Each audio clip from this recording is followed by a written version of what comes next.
c'est Mathieu, bienvenue dans cette vidéo sur PAMS et aujourd'hui une nouvelle vidéo où pêcher sans permis. C'est une question plutôt très intéressante.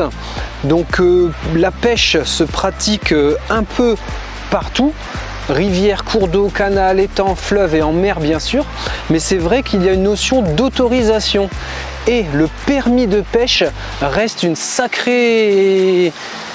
un sacré dilemme et un sacré bordel des fois dans certaines circonstances, mais on reviendra sur ce permis dans d'autres vidéos. Il s'améliore évidemment tous les ans et on a accès à de plus en plus de places, de types de lieux de pêche en France grâce à ce permis. On reviendra ça sur une vidéo type. Aujourd'hui, où peut-on pêcher sans permis? On va aborder 3 volets. Tout d'abord, l'aspect, l'environnement des étangs privés ou des lieux de pêche privés. Ensuite, on va avoir des clubs, des associations, mais également des lieux communaux. Donc, étangs communaux, lieux, zones gérées par une commune.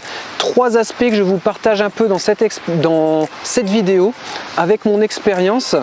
Si vous ne me connaissez pas, je suis Mathieu, à 37 ans j'ai tout quitté et ça fait 2 ans que je suis ici, sur ce lieu, en pleine forêt en Corrèze.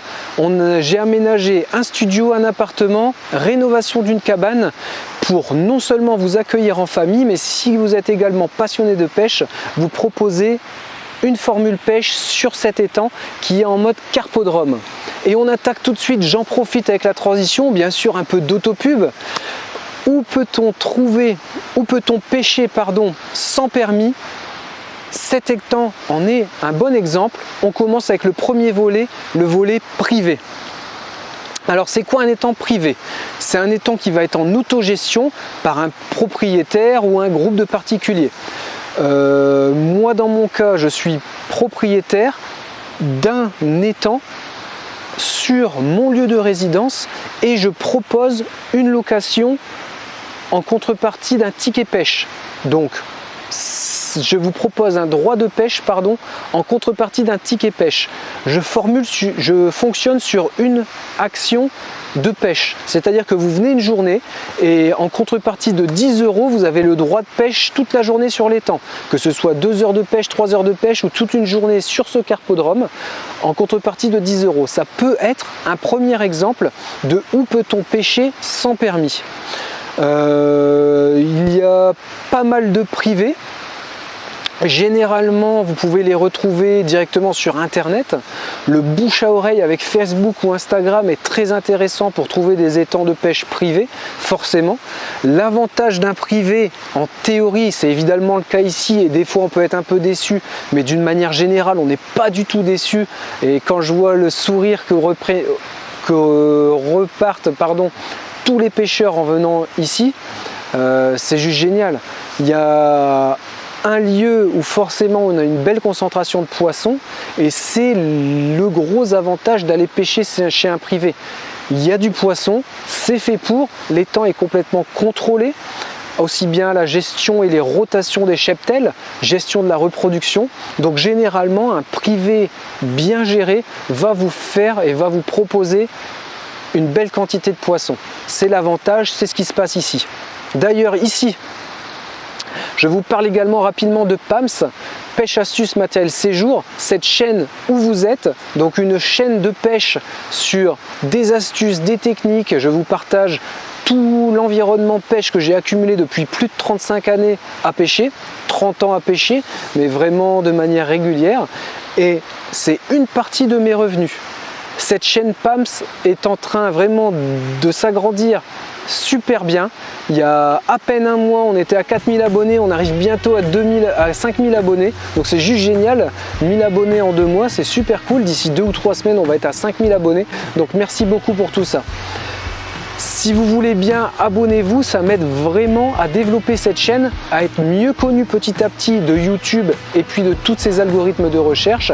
Et c'est évidemment complètement gratuit. Plusieurs d'entre vous m'ont posé la question. Vous vous abonnez, vous cliquez éventuellement sur la cloche, c'est juste génial, ça me permet d'être connu et vous, ça va vous mettre en avant toutes mes vidéos. Par exemple, demain, on va se faire une vidéo où on va parler un peu d'une première amorce et on se fera après-demain une vidéo sur cette pêche. Une pêche avec de l'amorce, une pêche à l'anglaise. Allez, on revient et on a fini avec ce premier volet. Où peut-on pêcher d'un point de vue privé? Bien sûr, tous les privés ne vont pas vous proposer le même type de pêche. Ici, je suis sur un modèle carpodrome, mais il peut y avoir des étangs privés complètement au blanc, complètement au brochet, des secteurs selon les types de poissons. Donc renseignez-vous là-dessus sur la population dominante et ce que vous avez le droit de pratiquer comme pêche sur ce lieu. Par exemple, ce modèle de pêche, l'étang derrière moi étant un modèle de pêche carpodrome, pas mal de carpodromes limitent la pêche uniquement à la pêche au cou. Moi ici je propose, comme l'étang est de taille plutôt correcte, une pêche au cou, au feeder, à l'anglaise, à rôder, pêche de nuit éventuellement, si ça vous intéresse, il suffit de me passer un coup de téléphone.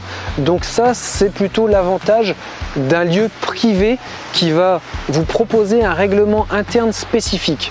Bien sûr, respecter ce règlement, c'est la moindre des choses.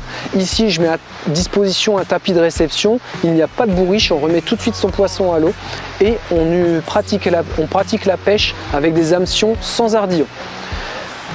Voilà pour cet aspect, cette première partie, où peut-on pêcher sans permis. On passe à la deuxième partie, où peut-on pêcher sans permis d'un point de vue privé. C'est fait. Maintenant, on passe aux clubs et aux assos. Les associations, les clubs, c'est juste vraiment sympa. Souvent, ça peut être rattaché éventuellement à une APPMA, mais c'est encore autre chose. L'APPMA aura comme inconvénient souvent de devoir posséder le permis de pêche plus un petit plus à l'APPMA, mais maintenant, tout est en train de changer et se regrouper, donc ça c'est intéressant. Par contre, pour être vraiment en privé, intéressez-vous à des clubs ou à des associations de pêche. Ça peut être éventuellement rattaché à une commune, on va y venir dans le troisième point, c'est les communes. S'il y a quelqu'un sur cette commune qui s'occupe de l'environnement, le milieu environnement naturel propre à cette commune, il peut éventuellement s'intéresser à l'étang de pêche et à vous proposer une participation. Ça peut être intéressant en termes de gestion, j'ai déjà vu ça sur certains endroits, mais c'est vrai que les clubs et les associations, ça va être ce qu'il y a de plus intéressant. Donc cherchez association de pêche dans la grande ville autour de chez vous, par exemple, ça peut être un bon début sur internet, et sinon toujours le meilleur des moyens, c'est de vous rapprocher des magasins de pêche proches de chez vous. Donc vous vous embêtez pas à chercher les tout petits, même si c'est génial pour eux et c'est super important de les aider. Bien sûr, ces petits magasins de pêche et ces petites enseignes, mais allez plutôt vers un magasin autour d'une grande ville où avec l'expérience qu'ils ont, ils vont pouvoir vous faire un retour directement sur où téléphoner. Quel club, quel asso et puis quel village, on y vient juste après. L'avantage de ça, club asso, c'est que ça va être géré par des passionnés. Donc vous allez pouvoir non seulement aller pêcher sur un lieu, mais progresser énormément avec ces pêcheurs. Donc c'est juste des passionnés qui ont monté une assoce ou un club de pêche, ils ont un lieu de pêche. La contrepartie ne va pas forcément être un forfait à votre action de pêche, donc demi-journée, journée ou 5 ou 10 autorisations de pêche sur une carte, mais ça peut être un forfait annuel. Donc vous mettez une contrepartie annuellement et vous pouvez avoir accès à tout ce lieu non-stop comme vous voulez. Ça aussi, ça peut être un avantage si vous découvrez la pêche, si vous voulez tester des types de pêche et puis si vous avez déjà repéré cet étang, donc il fonctionne en pêcher sans permis mais en termes de semi-privé, donc les clubs, les assos, gérés par une équipe de passionnés, et vous y allez avec l'avantage d'échanger régulièrement avec ce club. Ça, c'est juste génial. Il y a régulièrement dans ce type de stratégie de pêche et de partage de la pêche, notre passion c'est évidemment ça, hein, partager la pêche, c'est aussi ce que je fais ici, et bien souvent une rencontre une fois par semaine.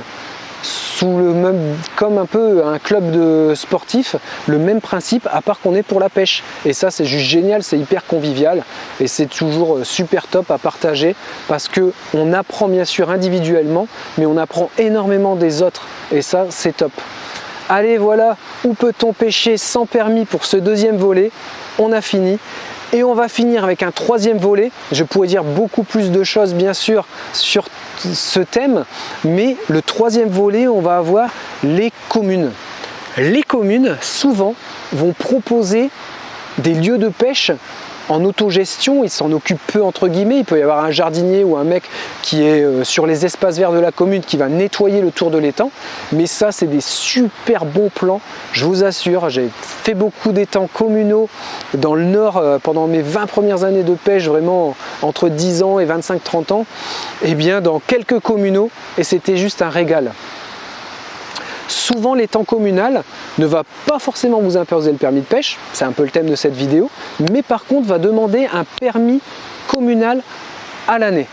Ça c'est juste top, parce que du coup ça peut être proche de chez vous, ça vous permet d'apprendre énormément, parce qu'y aller très régulièrement si c'est proche, ça joue énormément sur votre compréhension des poissons, où ils vont être, où ils vont se déplacer, quel est leur biotope spécifique en fonction des espèces différentes, et surtout leur rotation en fonction de la période de l'année.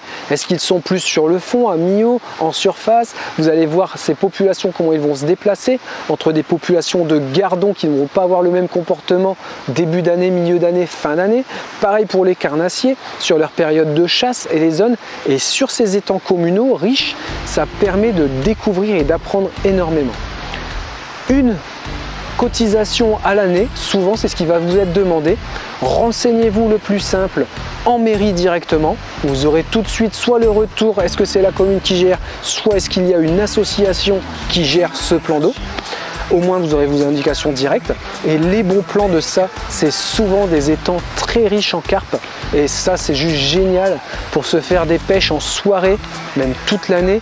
Mais c'est vrai, en soirée chaude c'est hyper agréable, parce que c'est très simple de faire beaucoup de poissons quand on connaît comment ils se déplacent et comment ils vont s'alimenter. Et c'est un peu aussi l'objet de cette chaîne, de vous partager tout ça, mon expérience, mais surtout ensemble développer cette chaîne PAMS pour aider de plus en plus de personnes. D'ailleurs c'est ce qui se passe avec le retour des commentaires que vous faites chaque jour, c'est juste génial, merci beaucoup.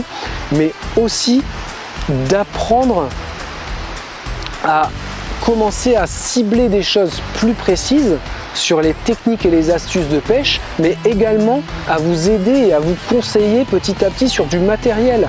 Ça commence avec les amorces, j'ai déjà fait des petits points techniques sur les hameçons, le montage de lignes, mais c'est vrai que le matos, souvent on prend et on achète énormément, mais c'est pas forcément utile. Donc c'est ça aussi que je veux vous partager, mais surtout cibler du bon matériel en rapport qualité-prix pour vous aider.